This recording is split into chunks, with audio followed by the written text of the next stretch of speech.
Bonjour, donc je reçois aujourd'hui Claude Reichmann, que tout le monde connaît. Claude a un combat... Dans mon immeuble. un peu plus loin, un peu plus loin.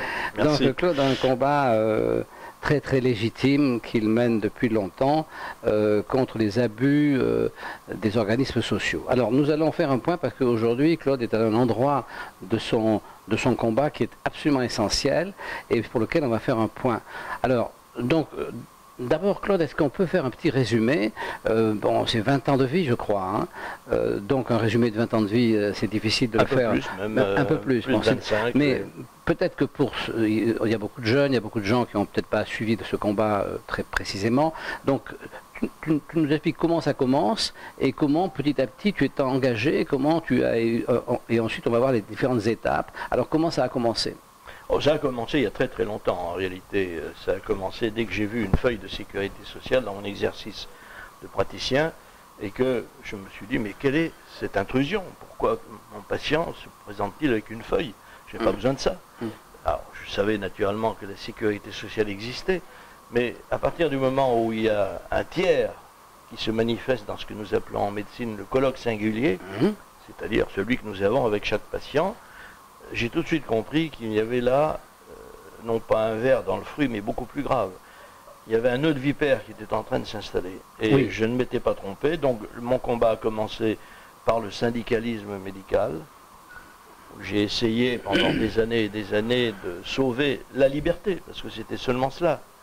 Et puis, ensuite, voyant qu'on n'y arrivait pas malgré des succès importants, l'Europe m'a permis d'orienter mon combat différemment, c'est-à-dire désormais d'utiliser les libertés européennes pour les infuser en France. Et ça, c'était il y a 25 ans. Ah, si je comprends bien, tu avais perçu, donc, là vraiment bien avant tout le monde, que cette intrusion, ce tiers, n'aurait pas qu'une fonction économique, qu'il allait avoir un vrai poids sur le soin. Parce que dans le fond, c'est ça aussi. Absolument, puisqu'il usait d'ailleurs des moyens qu'il n'a jamais cessé d'utiliser.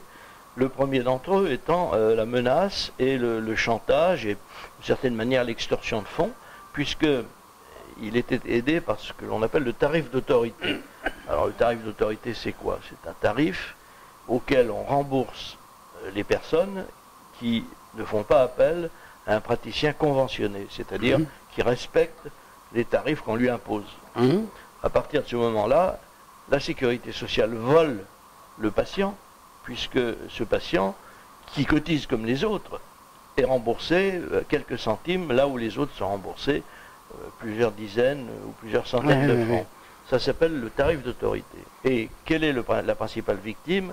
C'est le praticien, puisque la sécurité sociale considère qu'un praticien dont les patients ne sont pas remboursés, ou pas de façon normale, est un praticien qui va perdre sa clientèle. Donc on l'élimine en quelque sorte du paysage.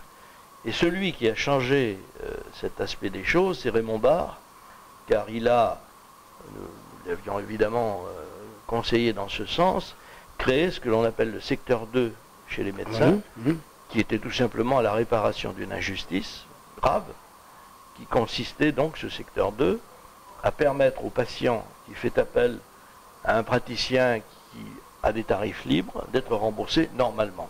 Mais au prix d'un tarif conventionné, il paie la différence de sa poche, mais il est libre d'aller... Il est libre et il est remboursé normalement. Et Raymond Barre en a beaucoup voulu aux médecins, et il avait raison, qui n'ont pas saisi avec enthousiasme cette réforme. Ils ont préféré conserver, mal dirigés comme il l'était, comme toujours, par des syndicalistes qui étaient finalement des agents de l'ennemi, il faut quand même le dire. Ils ont finalement continué à être dans ce système qui consistait à laisser ceux qui ne respectaient pas les tarifs, parce qu'ils voulaient avoir des tarifs libres, un peu en dehors du coup, et leurs patients continuaient d'être mal remboursés. À ceci près que le secteur 2 a pu prospérer. Et il y a un secteur de liberté qui s'est quand même maintenu.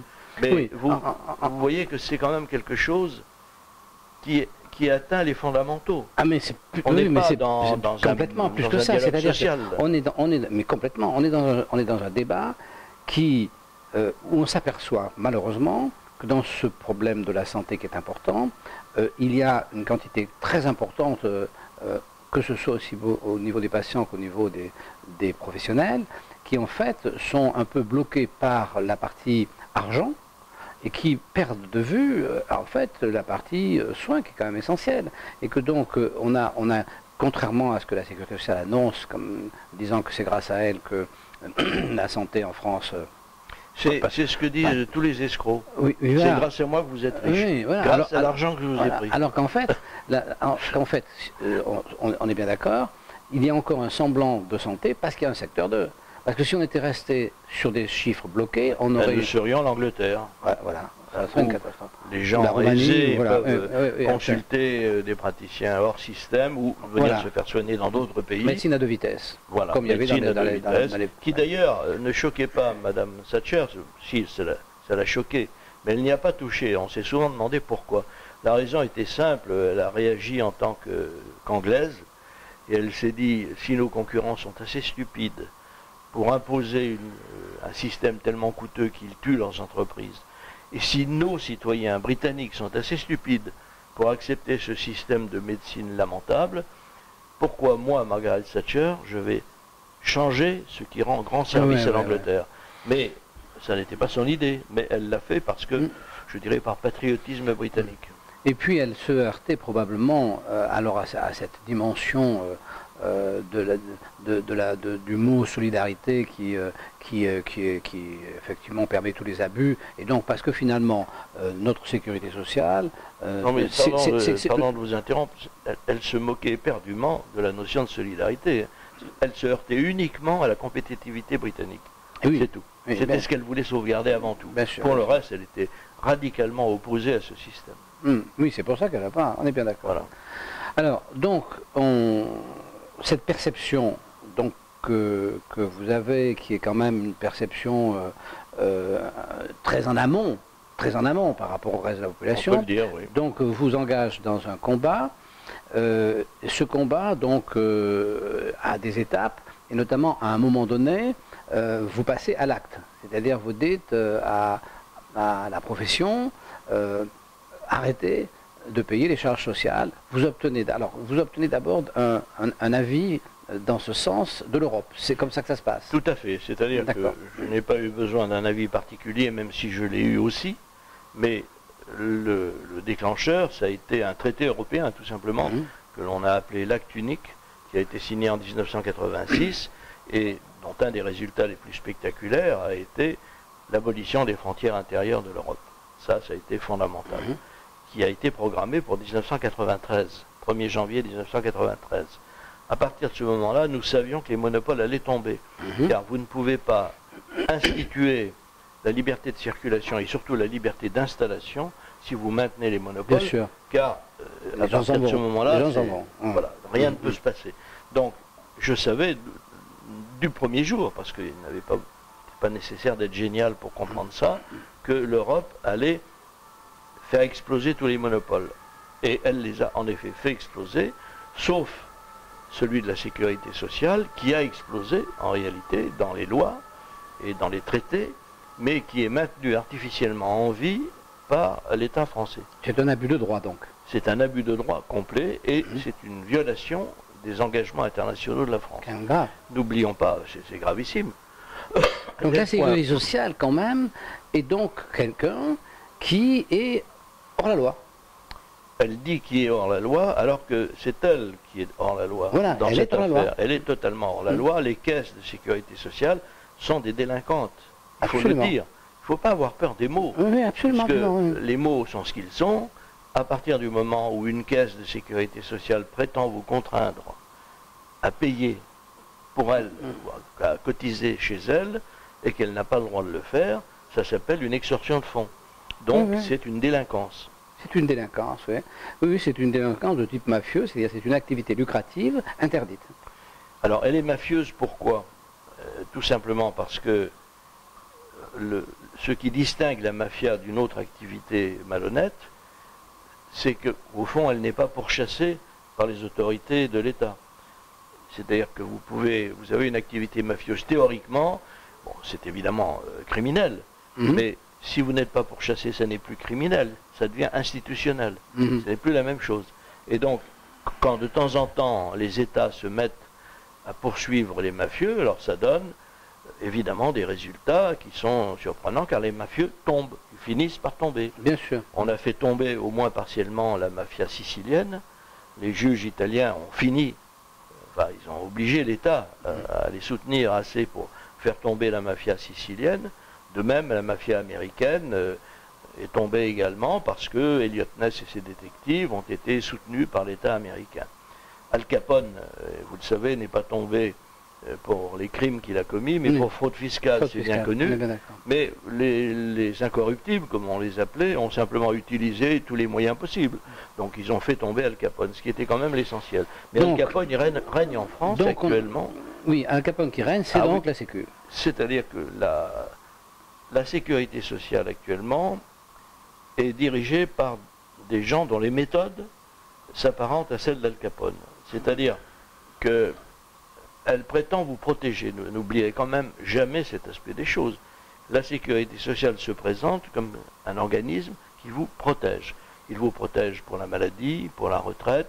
Bref, il vous permet d'envisager votre avenir avec une certaine sérénité, dit-elle. En réalité, elle ne vous protège pas, elle vous menace, puisque ces actions finissent par menacer la médecine, et la menacent gravement, la détruisent. Et donc votre santé n'est plus garantie, et elle détruit le système de retraite par le biais de la répartition qui aujourd'hui conduit les Français à dépendre d'un système de retraite qui n'a plus de cotisants. Il y a 1,3 cotisants pour un retraité. Donc finalement, c'est quoi la mafia?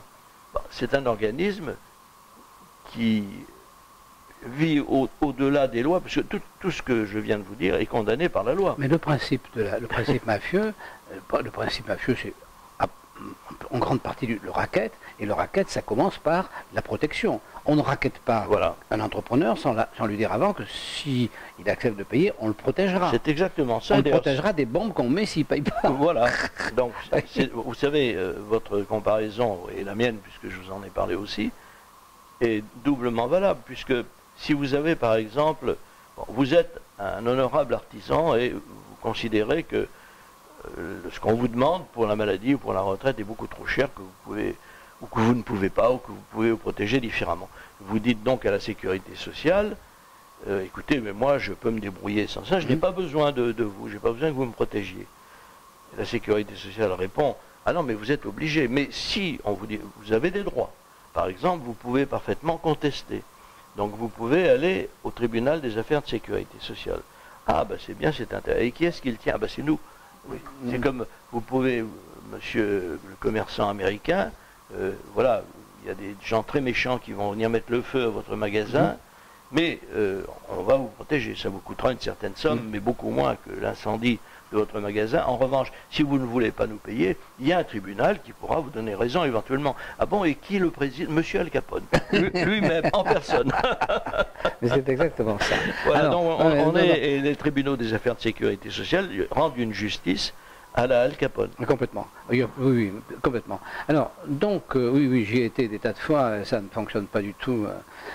Et mon juge à Montpellier s'appelle Simon. Alors, donc... à Montpellier, vous avez affaire à un juge qui s'appelle Salomon. Vous avez Salomon, donc toutes les garanties. Oui, absolument, Salomon. Bon, Salomon, c'est quand même... C'était un juge intelligent, car contrairement à ce que les gens croient, je ne sais pas si vous êtes un grand lecteur de la Bible, mais de toute façon, on peut le savoir même sans la lire, le fameux jugement de Salomon a été transformé en France par l'idée de couper la poire en deux. Oui. Mais ce n'est pas du tout ça. Salomon était en quelque sorte sollicité en tant que juge, en tant que souverain, par une mère dont l'enfant avait été capturé en quelque sorte par une autre mère qui prétendait que c'était son enfant. Et donc les deux mères se disputaient la propriété, si on peut appeler ainsi, de l'enfant. Et Salomon a eu, c'est ça le jugement de Salomon. Il a dit, bah, écoutez, la solution est simple, bon, vous n'êtes pas d'accord, on va couper l'enfant en deux, et vous aurez chacun un morceau de l'enfant. Et il savait que la personne qui refuserait le jugement serait la vraie mère. Et c'est ce qui s'est passé. C'est ça le jugement de Salomon. Oui, tout à fait. Voilà. Et donc, votre Salomon à vous, qui est un magistrat qui a présidé Vous savez, j'ai une particularité, je m'intéresse beaucoup aux magistrats. Je suis leur carrière. Parce que c'est ce qui nous permet de savoir qui ils sont, ce qu'ils font et pourquoi ils le font. Bon, il a été le président d'une cour d'appel, le premier président de la cour d'appel d'Agen. Et dans cette affaire, il a pris position pour un procureur qui s'appelait M. Blais, B-L-A-I-S, pour des raisons, parce qu'il était en conflit avec Mme Dati, qui était garde des Sceaux à l'époque. Et je me souviens de M. Blais comme de quelqu'un qui avait déclaré « Les innocents d'Outreau ne sont pas aussi innocents que ça. » Alors même qu'ils avaient été totalement blanchis.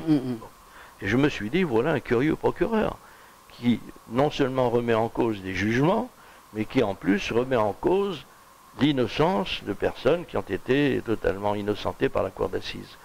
Et je me suis dit, c'est quand même curieux. Et ce monsieur Salomon, qui n'était peut-être pas d'accord avec M. Blais, c'est possible. En tout cas, il l'a beaucoup soutenu contre Mme Dati. Et aujourd'hui, il préside, alors je ne sais pas s'il y est encore, mais j'ai vu récemment un jugement qui n'était pas de lui. Mais non, moi je ne l'ai pas revu. Et M. Salomon, c'est quelqu'un dont il faut se souvenir. Car c'est lui qui a inventé l'expression qui nous concerne et qui vise notre action qui est malveillante et même audacieuse. Enfin bref, il a inventé toute une logorée qui a été reprise par les autres présidents de TAS, à qui ça a bien plu.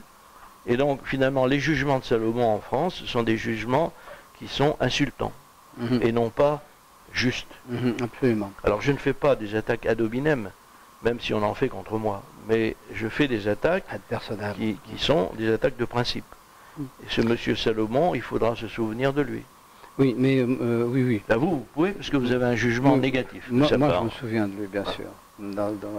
Alors, donc nous arrivons au moment où l'Europe se constituant, les frontières sont libres, et vous espérez que donc ce système de monopole, ce système mafieux va donc s'étouffer, se réduire, tout simplement, va supprimer. Et en fait, non. En fait, si, il a été supprimé. Oui, mais enfin, il reste en place. Alors, c'est deux choses différentes. De même, vous avez écrit récemment un article qui me soutient et dans les épreuves que nous traversons en ce moment, et dont je vous remercie vivement, et je savais que votre amitié serait vigilante. Mais vous avez quand même fait une erreur dans cet article. Non pas de me soutenir. Je disais, je n'irai pas jusque-là.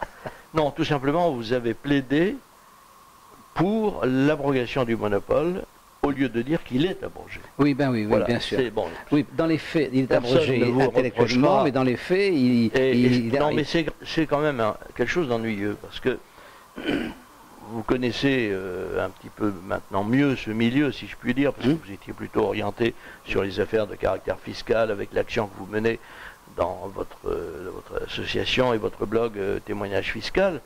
Mais l'affaire qui nous occupe aurait été réglée depuis beaucoup plus de temps qu'il n'en a fallu si ceux qui sont théoriquement nos soutiens, c'est-à-dire les libéraux, avaient soutenu la véritable cause et non pas une cause hypothétique. Vous avez des gens, par exemple le président du Cercle Bastia, qui est un médecin sympathique et qui a de bonnes idées, mais qui n'a jamais défendu l'idée que le monopole avait été abrogé. Or, ça affaiblit beaucoup notre position.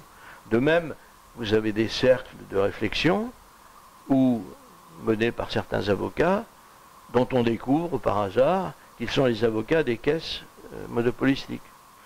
Et qui plaident contre le monopole. Voilà, tout ça est quand même très ennuyeux parce que, vous savez, quand on mène une bataille, le problème, ce sont les alliés.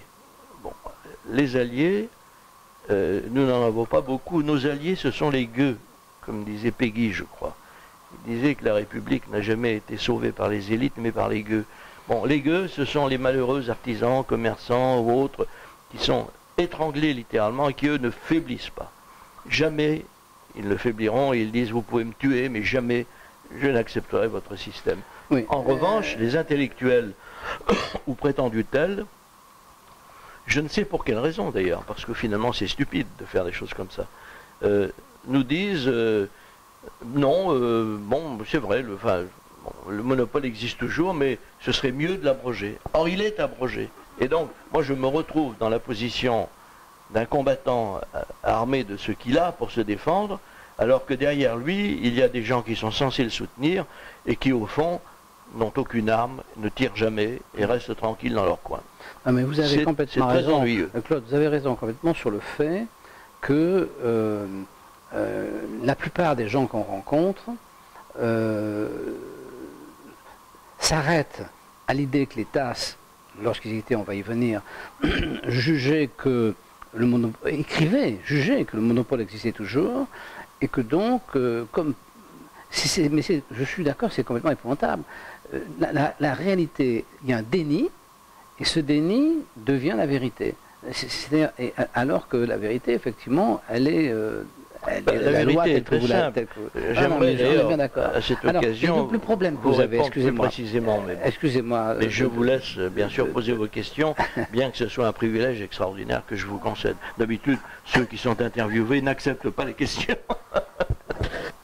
Donc, je les pose à eux-mêmes. Donc, si vous voulez, c'est vrai que dans cette... Il y a une espèce de quiproquo intellectuel, et beaucoup de gens, effectivement, pensent que c'est vous qui êtes dans la loi, alors que de manière incroyable, c'est l'État, c'est les tribunaux, enfin, c'est tous ces gens qui sont la loi. Absolument. Et qui devront soit se soumettre à la loi, et à ce moment-là, donner la liberté de s'assurer à qui on veut, soit quitter l'Europe, soit l'Europe disparaît. Mais enfin, il faudra qu'il y ait un événement majeur pour que les choses soient du côté de ceux qui pensent que ce monopole existe toujours. Eh bien, l'événement majeur est survenu. Il est survenu et il va même s'accroître, puisque nous avons eu, il y a à peine un mois, un arrêt européen, un arrêt du tribunal de l'Union européenne, qui est relatif à la Slovaquie, mais ce n'est pas parce que c'est en Slovaquie que les choses ne concernent pas la France, ça concerne toute l'Europe, puisque c'est un arrêt de principe. Donc qui était relatif à la sécurité sociale slovaque. Alors, il faut que je vous l'explique quand même en deux mots. En Slovaquie, il y a une sécurité sociale dont les caractéristiques sont identiques à celles de la française, et notamment deux sociétés d'assurance à but lucratif privées qui assurent dans les mêmes conditions. En concurrence. Donc ils sont trois. Ouais, ils sont trois. Ils pourraient être plus, enfin... C'est déjà une pluralité. Voilà. C'est mieux que 3, c'est 3. Voilà. Et donc, il se trouve que l'État slovaque a accordé des aides financières à la sécurité sociale slovaque, qui, comme toutes les sécurités sociales, a toujours besoin d'argent. Donc ces aides s'appellent des aides d'État. Les aides d'État sont proscrites par l'Union européenne. Donc les deux sociétés d'assurance privées se sont insurgés et ont saisi la Commission européenne de cette violation manifeste. Alors la Commission européenne, dans sa grande sagesse, a considéré qu'il n'y avait rien à voir et qu'il fallait circuler. La Commission européenne est souvent le siège de beaucoup d'influences. Sans doute a-t-elle considéré qu'il fallait foutre la paix aux Slovaques, mais elle a manqué complètement à sa mission. La preuve, c'est qu'elle a été condamnée. Car les sociétés d'assurance slovaques ont saisi le tribunal de l'Union européenne, qui, après une enquête, après une procédure, etc., a considéré une chose absolument passionnante et qu'elle explique dans l'arrêt. C'est un arrêt lumineux. La justice européenne nous dit, voilà, vous avez effectivement ce système, la sécurité sociale slovaque, certes, est un organisme sans but lucratif, certes. Deuxièmement, il a des éléments manifestes de solidarité, puisque tout le monde touche les mêmes prestations, etc. Et donc ça, ce sont des éléments qui, normalement, devraient la tenir à l'écart de toute concurrence. Malheureusement pour elle, elle est en concurrence avec des sociétés privées à but lucratif, et dans ces conditions, elle ne peut pas échapper au statut d'entreprise en concurrence. C'est absolument fondamental, car il suffit qu'il y ait une concurrence pour que la sécurité sociale n'ait plus son monopole. Donc, nous sommes en France dans ce cas, et nous le sommes depuis le mois de janvier 1994, date à laquelle l'État français, le Parlement, a adopté une loi qui transposait dans le Code des assurances les directives européennes de 1992, et notamment dans un article L362.2 du Code des assurances, qui dit que n'importe quelle société d'assurance européenne peut assurer n'importe quel risque en France, à condition d'être agréée dans son pays, ce qui ne pose évidemment aucun problème. Aucune société d'assurance n'existe sans agrément. Donc nous sommes exactement en France dans le même cas que la Slovaquie, et ce qui est très important, c'est qu'on a eu récemment, en 2013, un arrêt, le fameux arrêt BKK, qui est un arrêt allemand, européen, mais relatif à un problème allemand, dont la sécurité sociale a réussi à exciper qu'elle avait en réalité une incidence partielle seulement. Enfin, vous savez, quand les gens veulent tricher, ils trichent allègrement. Mais là, celui-ci, l'arrêt slovaque, ils ne peuvent pas, puisque nous avons en France des sociétés d'assurance, et notamment ces sociétés qui assurent les libérés, car tous nos libérés sont assurés. Bah, certains ne le sont peut-être pas parce qu'ils n'ont plus les moyens de s'assurer, mais nous avons toujours dit qu'il fallait absolument s'assurer, que c'était la condition d'une libération légale vis-à-vis du monopole. Voilà, donc nous avons la réponse européenne, mais nous allons en avoir une autre, à l'issue du procès qui m'a été intenté. Alors dans la pratique, vous avez donc un jugement qui a été rendu récemment, par le tribunal correctionnel de Paris, que vous ne possédez pas encore, et qui vous a condamné comme fauteur de trouble en quelque sorte. C'est-à-dire que j'ai eu 10 mois de prison avec sursis, m'écoutez bien, 10 mois de prison avec sursis, par le même tribunal, ce n'est pas la même chambre, mais c'est le même tribunal qui a libéré le logeur des terroristes. Alors lui, sa bonne foi n'est pas en cause, c'est un homme honnête qui peut d'ailleurs parader dans les médias, mais moi, Reichmann, qui n'ai jamais dit autre chose que ceci, il faut appliquer la loi. Vous vous rendez compte que la personne qui dit qu'il faut appliquer la loi, si ça ne plaît pas à l'État, prend 10 mois de prison avec sursis, alors que s'il avait, je ne sais pas, par exemple, apporté de l'aide aux terroristes, il aurait été probablement relaxé. Mais quel est ce pays dans lequel nous vivons? Les gens ne se rendent pas compte, mais plus personne n'est en sécurité. Dites-vous bien, mon cher Henri, mais vous le savez mieux que personne, que vous n'êtes plus en sécurité. Quand un tel jugement peut intervenir, ça veut dire que plus personne en France n'est maintenant garanti que la loi le protège. C'est une évidence. La loi ne vous protège pas. Voilà. Mais essayons de comprendre. Je suis complètement d'accord sur la totalité de votre analyse parce que j'ai l'expérience. Heureusement, je dirais, pour les autres, nous ne sommes pas nombreux à avoir cette expérience. Moi, j'ai été me battre tout seul dans les tribunaux.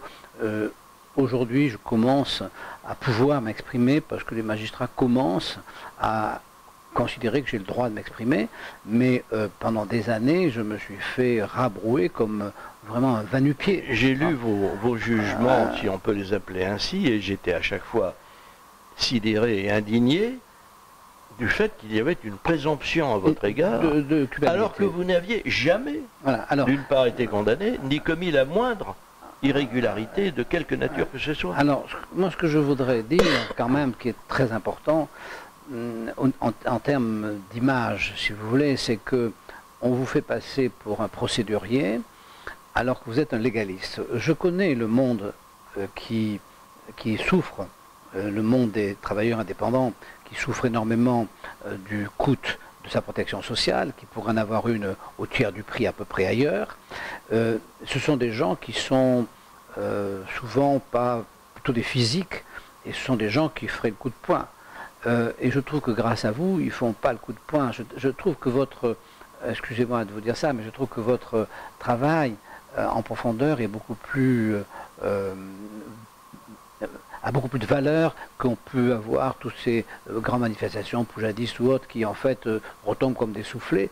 Et je pense que être légaliste, moi c'est Sakharov, c'est comme ça qu'il leur s'est tombé. Être légaliste, c'est très important. Être un dissident légaliste, c'est très important. C'est même nous sommes, j'adhère à votre définition, et nous, les légalistes, enfin, nous sommes ceux que l'Union soviétique craignait le plus. Alors, oui, nous sommes en France, nous ne sommes pas en Russie.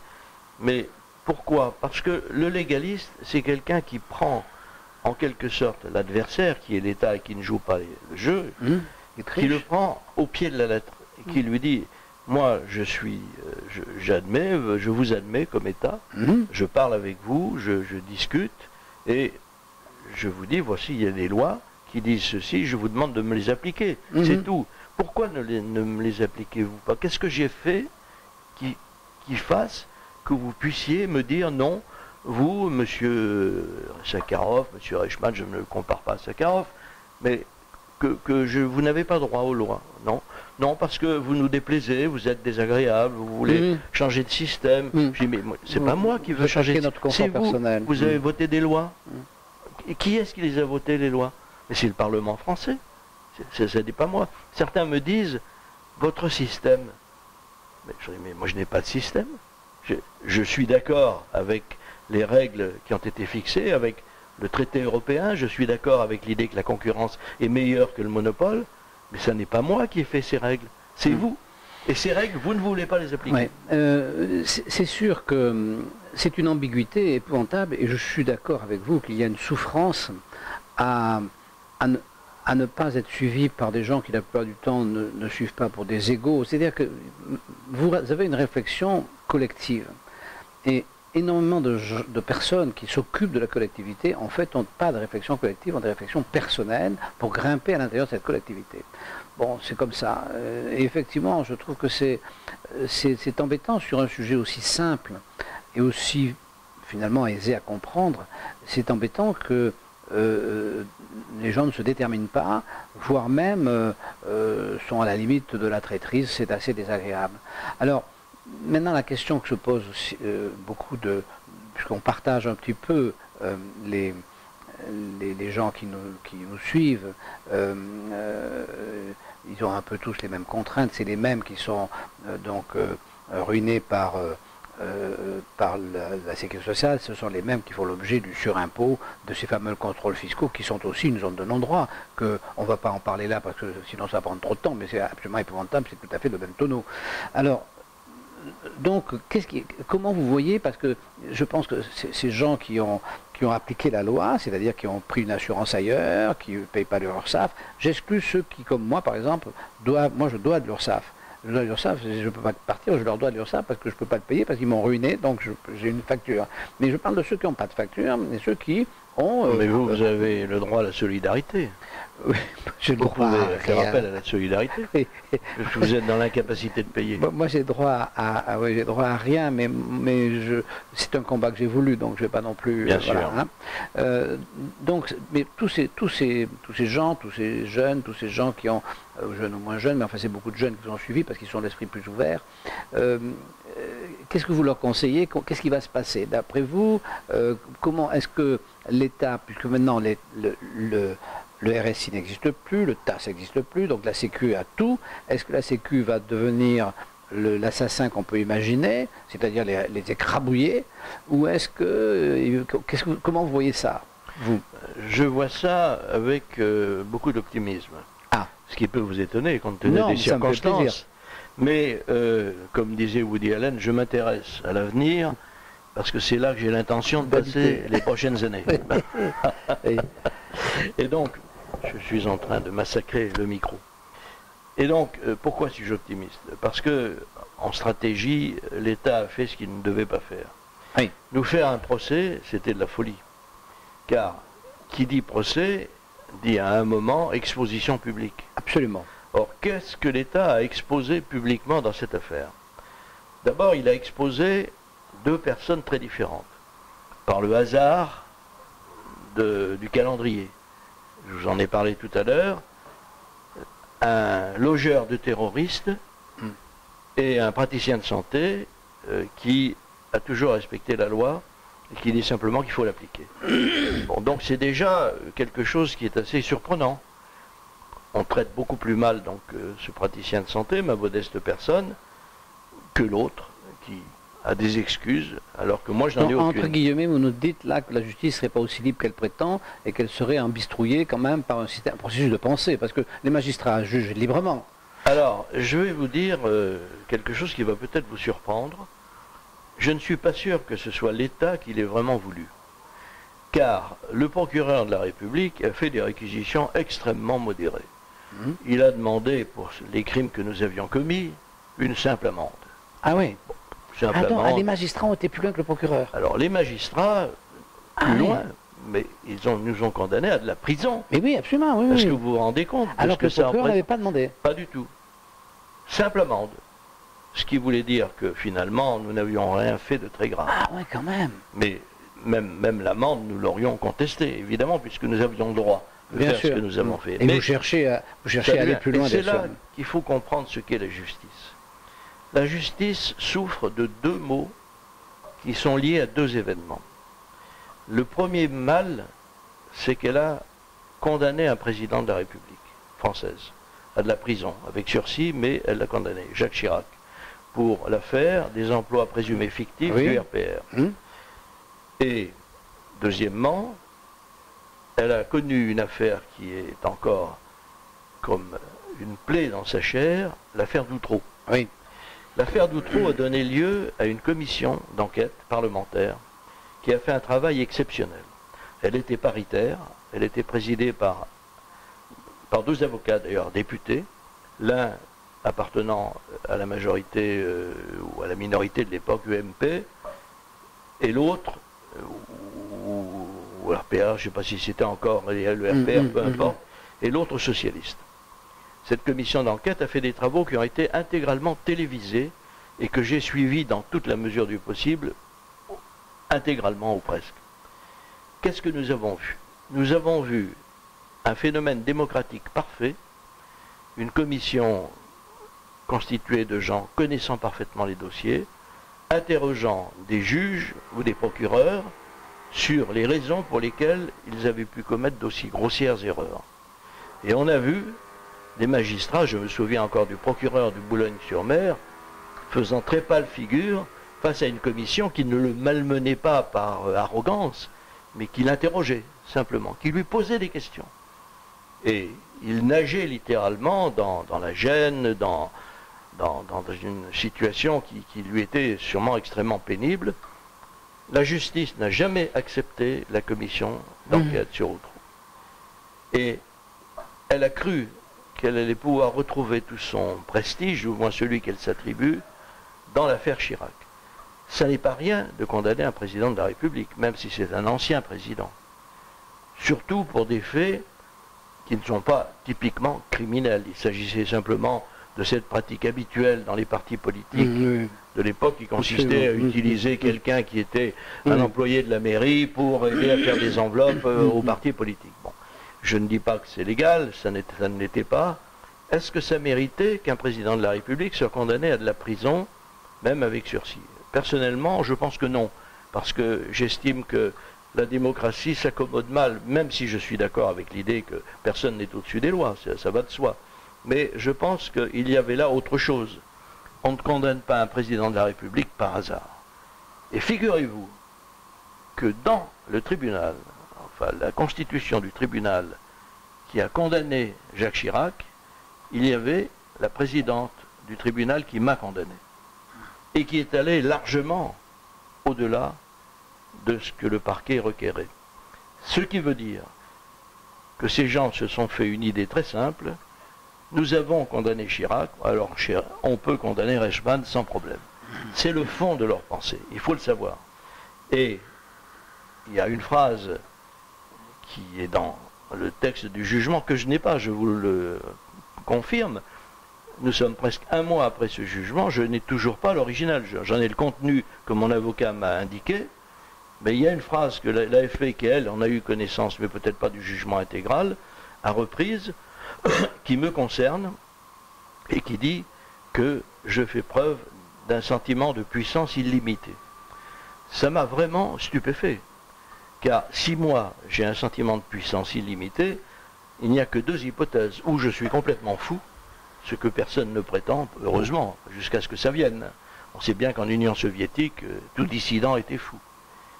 Ou bien, tout simplement, que j'ai une puissance réelle. Mais quelle est ma puissance?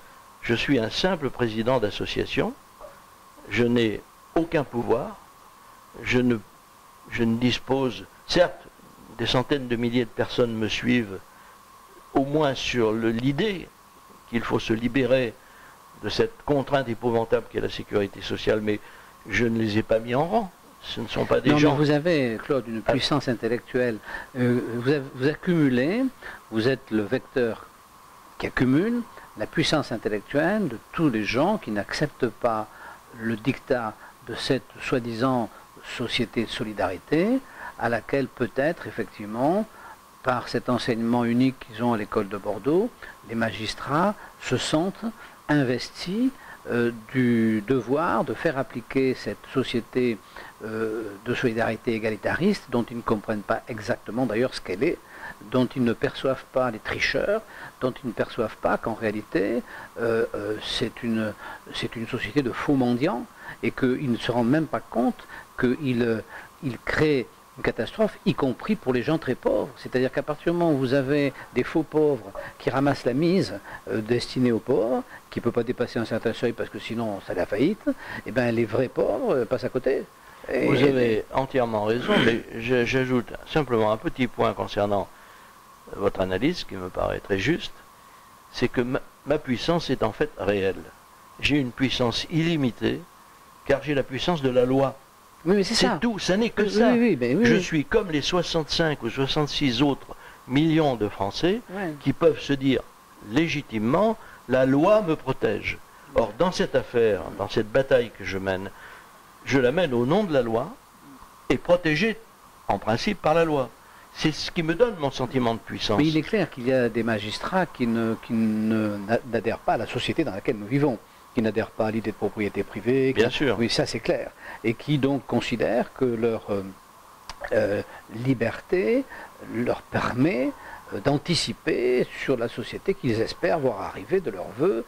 On ne peut pas empêcher ça, parce que si, on peut empêcher ça. C'est pas facile. On peut empêcher ça en élisant les magistrats. On ne peut plus laisser subsister l'école nationale de la magistrature qui doit disparaître en même temps ou à côté de l'école nationale d'administration. Ça n'est plus tolérable.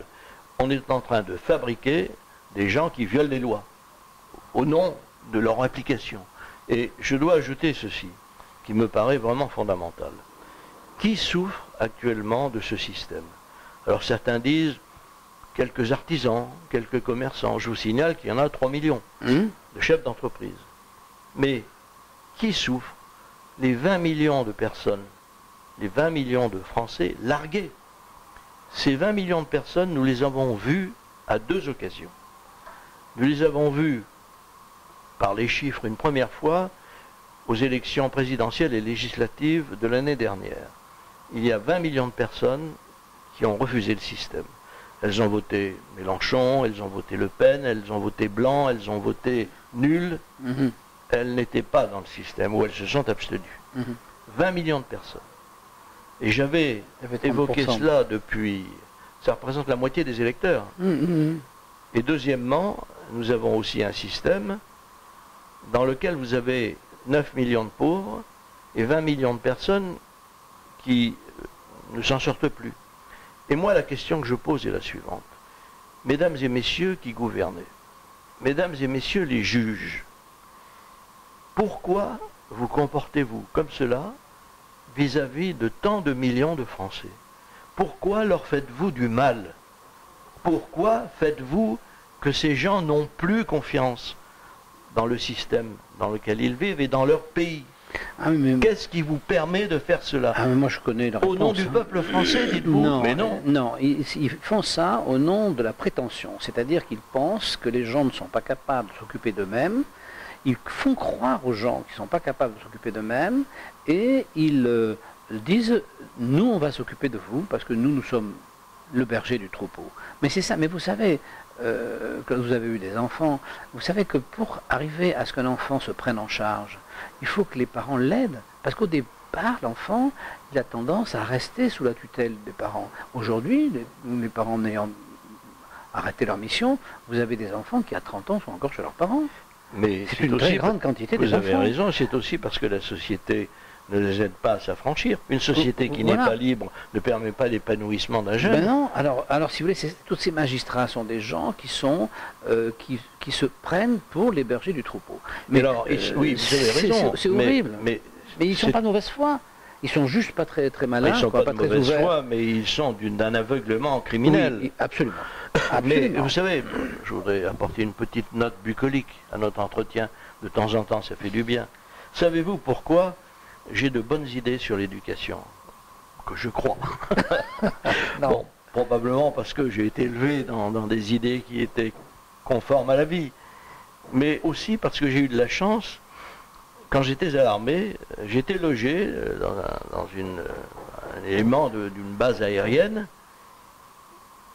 en Afrique du Nord, qui était sur une colline, enfin, qui donnait sur des arbres.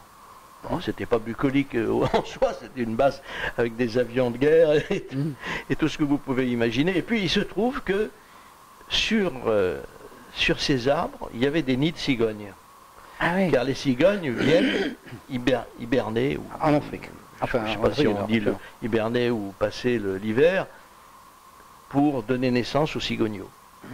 Et donc j'ai assisté à la naissance d'un cigogneau chez un couple de cigognes qui logeait dans un nid qui était là à quelques mètres de moi. Ah oui. Et donc j'ai vu comment ils se comportaient. Ils allaient chasser des moustiques, des mouches, ou je ne sais quoi, des insectes qu'il a apportés au petit cigogneau, qu'il lui mettait dans le bec. Et je me suis dit, c'est quand même bien de s'occuper de ses enfants. Il y a beaucoup de gens aujourd'hui qui pensent qu'une fois qu'on les a fait, on ne doit pas s'en occuper. Je n'ai jamais pensé ça, mais les cigognes m'ont confirmé qu'il fallait le faire, ça, c'est vraiment s'en occuper. Et puis j'ai assisté à une scène absolument bouleversante, c'est l'envol du cigogneau. Oui. Lorsqu'il arrive à un certain âge, et qu'il va devoir assumer son âge adulte, enfin commencer et surtout pouvoir suivre ses parents dans leur vol Pour repartir. pour repartir. Ouais. Donc le petit cigogneau a été placé au bord du nid. Et sa mère, la cigogne, était en arrière, toute penaude. Elle était malheureuse, elle avait peur. Et son père traçait des cercles majestueux dans le ciel. Il surveillait que personne ne vienne attaquer son cigogneau. Et le petit cigogneau était là et n'osait pas se jeter dans le vide. Et sa mère, en fermant les yeux, l'a poussé. Et il a volé. Elle s'est envolée aussi. Et la famille a volé dans le ciel.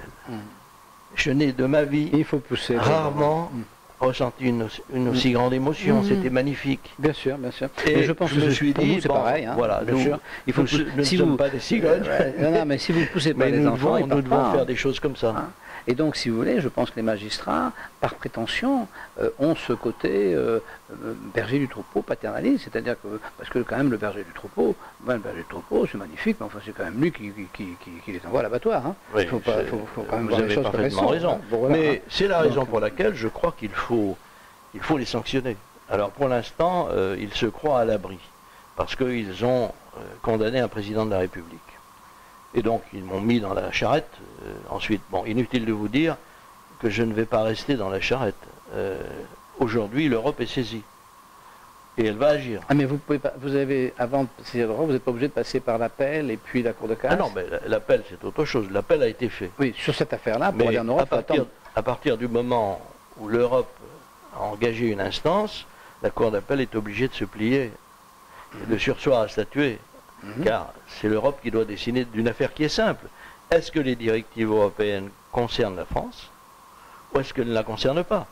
Si elles concernent la France, la condamnation dont j'ai été victime est une injustice flagrante et une violation des traités. Alors, donc, on est d'accord intellectuellement. Dans la non, pratique c'est pas maintenant. intellectuel. Non, c'est Oui, une... non, mais intellectuellement sur le combat que vous menez et que vous devez gagner, on est d'accord. Dans la pratique, parce que vous avez des adversaires qui ne sont pas non plus des nouilles, hein, et qui donc ont envie de préserver leurs privilèges, qu'est-ce qu'ils pourraient faire qui serait, mettons, désagréable? Prenons l'exemple, ils décident par exemple une amnistie. À tous ceux, ils disent, bon, à partir d'aujourd'hui, bon, alors, tout rentre dans l'ordre, nous avons bien le monopole, et nous allons amnistier tous ceux qui n'ont pas payé. Est-ce que là, vous n'allez pas perdre une partie importante de votre public? Qu'est-ce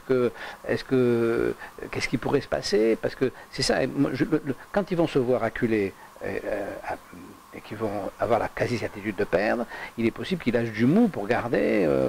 Est-ce qu'ils ne vont pas essayer de trouver un terrain de discussion par-dessus vous, auprès des gens qui par intérêt ou en ayant un régime spécial, toujours à l'intérieur de la Sécu?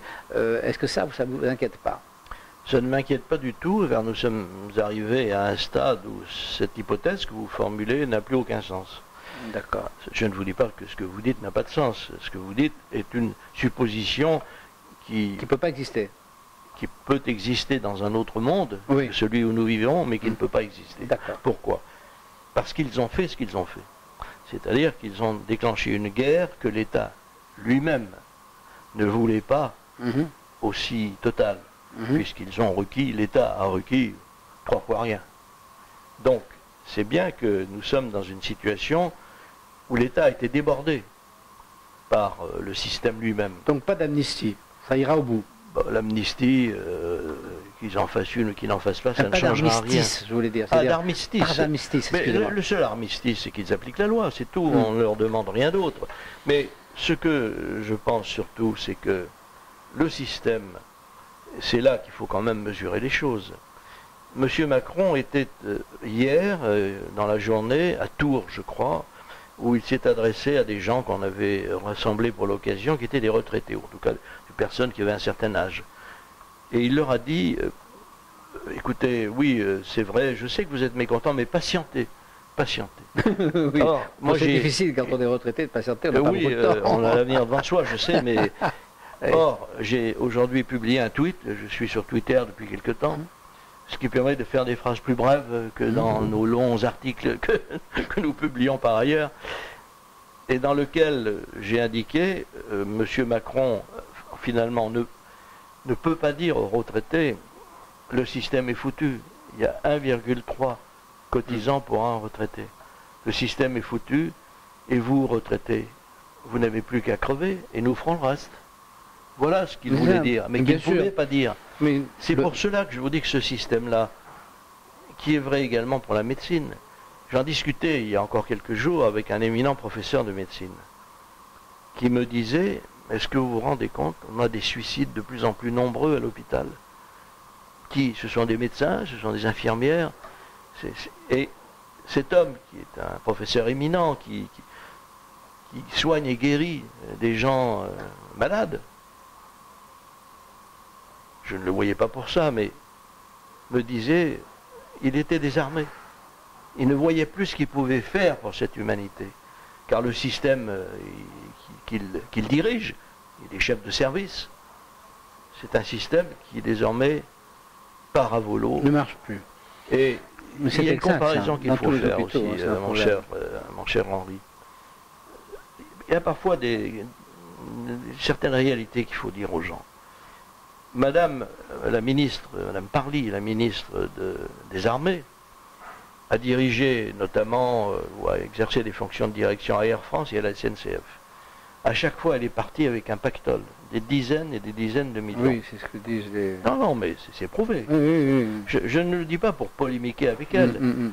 Je dis que cette petite bonne femme de rien du tout, qui est bac plus 5, elle devrait pouvoir justifier de cela face à un médecin qui est bac plus 10 ou plus 12, Oui, oui, à un professeur de médecine qui est bac plus 20 oui. Mhm.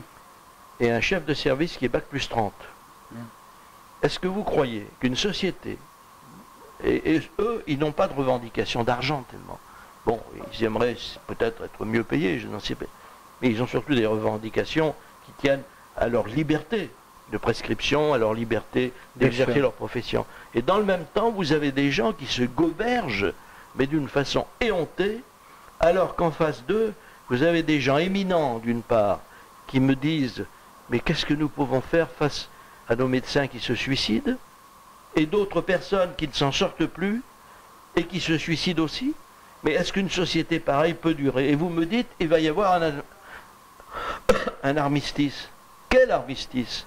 Mais non, c'est la guerre. On ne peut pas accepter l'idée que cette société puisse continuer comme ça. Ça n'est pas possible. Et ce n'est pas moi qui le dis parce que j'aurais un esprit particulièrement révolté. Je regarde autour de moi. Je regarde nos compatriotes. Je regarde ceux qu'ils sont, qui ils sont. Vous avez un fils chirurgien. Vous connaissez aussi ses problèmes. J'imagine qu'il vous en parle aussi de ses difficultés. Donc, moi j'ai des enfants qui exercent des professions de responsabilité. Ils me le disent aussi. Tout le monde le dit. Et on continue comme si de rien n'était. Il y a des magistrats qui vous condamnent parce que vous dites ça. C'est ça la vérité. Et ces gens-là, croyez-le bien, ne méritent, alors nous sommes légalistes et nous le restons, mais ne méritent qu'une chose, des sanctions. Ça n'est pas tolérable. Et nous ne pouvons plus leur laisser le pouvoir. Alors ce pouvoir, il est certes en principe démocratique. Cette démocratie, elle est fortement aujourd'hui mise en question par le nombre de gens français qui sont sur le tapis et qui demain, et c'est le dernier point que je voulais évoquer, c'est Johnny. Johnny Hallyday. On a appelé ça comment l'a-t-on appliqué? Le peuple de Johnny. Vous avez remarqué cette expression? Le peuple de Johnny. J'ai regardé un petit peu les obsèques de Johnny sur les Champs-Élysées et à l'église de la Madeleine. Il y avait plus d'1 million de personnes, c'est évident. Et d'autre part, une foule digne, à la fois recueillie et en colère. Quand elle a vu arriver M. Macron sur les marches de la Madeleine, j'ai vu sur les visages que filmaient les caméras une forme de réprobation ou d'interrogation, mais ils n'ont rien dit. C'était les obsèques, ils ont été dignes jusqu'au bout. Mais la foule, le peuple de Johnny, qui est venu assister aux obsèques de son chanteur favori, et qui était son chanteur favori parce qu'il chantait ses propres aspirations, ses mots, ses envies, ses passions. Le peuple de Johnny s'est promis de revenir, et cette fois-ci, il ne fera pas preuve de retenue. Je vous le dis comme je le pense. Nous sommes face à un affrontement qui tient à des faits parfaitement établis, qui ne tient pas à des idéologies fumeuses, qui ne tient pas à des sentiments de vengeance ou à quoi que ce soit, mais qui tient à un sentiment profond d'injustice. La France est devenue un pays injuste. Et ça, aucun peuple ne peut le tolérer. Mais est-ce que vous avez conscience, on va finir là-dessus, Claude, est-ce que vous avez conscience du fait que pour percevoir cette injustice et la transformer en autre chose que de la violence, parce que ça, dès qu'on transforme l'injustice en violence, on va vraiment de carré dans là parce que c'est catastrophique. Mais pour le transformer en violence, il faut avoir des informations, il faut avoir une connaissance du sujet que les gens n'ont pas le temps d'avoir, qu'ils auraient peut-être les moyens d'avoir, parce que pourquoi pas, mais entre leurs activités propres, les activités, le temps libre qu'on leur vole, soit à travers la télévision, soit à travers Internet, etc., ils n'ont pas le temps de se former aux informations nécessaires. Parce que ce que, par exemple, le combat que vous menez, qui est effectivement, vous avez raison de le dire, extrêmement simple, extrêmement logique, qui ne demande pas beaucoup de temps pour le comprendre, mais les gens n'arrivent même pas à comprendre ce combat simple, parce qu'ils pêchent les renseignements à droite, à gauche, et on leur dit maintenant c'est pas comme ça, oui c'est comme ça, et au bout d'un moment ils ne savent plus. Ce qu'ils ne comprennent pas, Henri, ce qu'ils ne comprennent pas, c'est les dessous juridiques. Parce qu'on les intoxique à coups d'articles de loi, d'arrêts de la Cour de justice. Mais aussi les deux sociétaux, les deux sociétaux, ils ne comprennent pas. Ils ne savent pas exactement comment marche la société. Ils n'ont pas le temps de... Je ne suis pas d'accord avec vous. Bon, non, je pense qu'ils la comprennent très bien. Ah bon? Non, je pense qu'ils ont peur. Vous savez, j'ai actuellement... Ils ont peur. Ah ouais. J'ai actuellement... J'ai des relations avec un certain nombre de journalistes, comme tout le monde. Savez-vous qu'aucun journaliste n'a parlé, sauf pour reprendre le communiqué de l'AFP, qui m'était défavorable, aucun des journalistes amis qui savent que j'ai raison, qui savent que c'est une honte, aucun de ceux-là ne s'est manifesté. Et quand je leur ai demandé de se manifester, non pas pour m'aider, mais pour dire à leurs lecteurs, écoutez, en France, on peut condamner quelqu'un à de la prison, même avec sursis, parce qu'il demande l'application de la loi. Est-ce que vous vous rendez compte du monde dans lequel nous sommes amenés à vivre? Eh bien, ils n'ont jamais rien. Jusqu'à présent, non seulement ils n'ont rien fait, mais j'ai senti ils étaient sous la table. Au téléphone, je ne les voyais pas. Mais je savais qu'ils étaient sous la table. Ça, je le crois. Ils ont peur. Avec le fisc, ils ont peur aussi. Ouais, les gens ont peur. Mais ils ont des raisons d'avoir peur, parce que la société... Un journaliste qui tient le haut du pavé, ce dont je vous parle, ce sont des journalistes vedettes. ceux-là, ils savent du jour au lendemain, ils peuvent être virés. Bien sûr. Même s'ils tiennent le haut du pavé. Bien sûr. En revanche, là où je ne vous suis pas, c'est quand vous pensez que le peuple a besoin qu'on lui explique beaucoup. Non, le peuple a simplement besoin, je crois qu'il a très bien compris. Il a simplement besoin de cesser d'avoir peur. Je dis qu'il n'a pas le temps de se... Non, non, je veux pas dire que... Je me suis mal exprimé. Je ne veux pas dire que le peuple est imbécile et ne comprend pas les choses. Non, je pense simplement que le peuple n'a pas le temps, parce qu'il a son temps de travail, puis le temps qu'on lui vole, on lui vole son temps quand même, son temps de liberté. Il est happé par des systèmes qui en profitent pour essayer de le faire consommer, etc. Bon, donc le peuple, on lui capte son temps, et pour comprendre ces choses-là, il faut du temps. Il faut du temps de réflexion sur soi-même, il faut du temps de réflexion sur la société, il faut du temps. Et aucune révolte n'a jamais dépendu du temps qu'avaient les révoltés. Aucune révolte, jamais. Aucune révolution n'a jamais dépendu du fait que monsieur Untel ait pu se mettre à son bureau et étudier les conditions de la révolte. Non, la révolte commence. Et souvent la révolte n'est pas toujours une révolution, c'est parfois une jacquerie, oui, mais ce nous, qui est on est en autre train chose. de parler là de la partie intellectuelle. Si vous voulez, on ne parle pas de Robespierre, on parle de Condorcet là. Bon, je vous parle des faits là. Oui, alors, à un moment donné... Comment ça commence, Henri? Comment ça commence? Ça commence quand même par la pensée, et ça se transforme en violence si... le jour où la pensée a pu imprégner suffisamment tous ceux qui sont mal lotis du fait que cette pensée est juste. Aujourd'hui, je vous garantis que les idées que je défends avec un certain nombre d'autres, Dieu merci, je ne suis pas seul, les idées que nous défendons sont parfaitement perçues par le peuple. Ils savent que nous avons raison. La seule chose qui manque, c'est l'étincelle. Alors cette étincelle qui ensuite, et vous le disiez tout à l'heure, ne donne pas souvent des résultats seulement heureux. Ça peut donner des drames. Et cette étincelle, c'est quelque chose d'idiot. Par exemple, en Tunisie, je ne comprends pas la Tunisie et la France, même si l'injustice était grande en Tunisie également. Elle était même très grande, peut-être même plus grande que chez nous. Qu'est-ce qui s'est passé en Tunisie? Un jeune type qui vendait des légumes sur une charrette, qui a été malmené, ça a suffi. Ça a suffi. Aujourd'hui, comment voulez-vous accepter l'idée que un artisan, tout d'un coup, un agriculteur, parce qu'il ne peut pas payer la MSA ou le RSI ou ce qui lui succède, se suicide? Un jour, il va y avoir quelqu'un qui va faire quelque chose. Et ce quelque chose, tout d'un coup, ce sont des millions de gens qui l'adopteront. C'est ça qui va se passer, inévitablement. Sauf s'il y avait à la tête de l'État. Voilà. Une réflexion et un changement. Une réflexion, un changement, quelqu'un dont le prestige serait suffisant pour qu'on l'écoute, au moins pour qu'on l'écoute, et qui dise aux gens, la situation que nous avons dans notre pays est la suivante. Je ne vous cache rien. Je sais que ce sera difficile. Voici ce que nous allons faire dans l'ordre. Et que les gens le croient. Comme disait le général de Gaulle, si le peuple m'écoute et que Dieu me prête vie, voilà ce qu'un homme ou une femme d'État devrait pouvoir dire. Madame Thatcher a dit ça aux Anglais. Ronald Reagan a dit ça aux Américains. Et le pape Jean-Paul II a dit, n'ayez pas peur. Voilà un trio magique. Bien, vous êtes optimiste sur la suite de vos engagements. Vous êtes pessimiste sur l'issue générale de notre société, parce que vous pensez que moi, j'aime pas l'idée de l'homme providentiel, mais vous pensez que la société n'est pas en ce moment capable de porter quelqu'un qui serait celui à qui elle donnerait mission de modifier l'organisation. Je pense que M. Macron a trompé les Français en leur laissant croire qu'il pouvait être cet homme-là.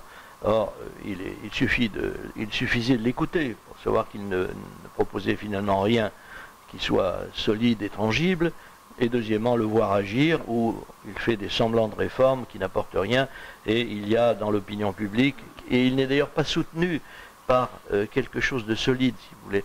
Tous les anciens présidents de la République avaient tous au moins un corps de soutien qui était relativement solide, et même encore aujourd'hui, le corps le plus solide dans la société française, c'est encore les électeurs de François Fillon, qui ont été évidemment privés de leur candidat, Mais ça représente encore 20% des gens et 20% de gens convaincus. Alors, ils ne soutiennent plus François Fillon, puisque maintenant c'est une affaire terminée, mais ça reste encore 20% de la population, ce qui est important. Vous savez qu'il y a une règle dans l'art de comprendre les sociétés, c'est la règle des 20%. C'est-à-dire qu'à moins de 10%, vous ne comptez pas. Oui, ça c'est clair. À 10%, on ne peut plus faire sans vous. À 20%, vous êtes les patrons.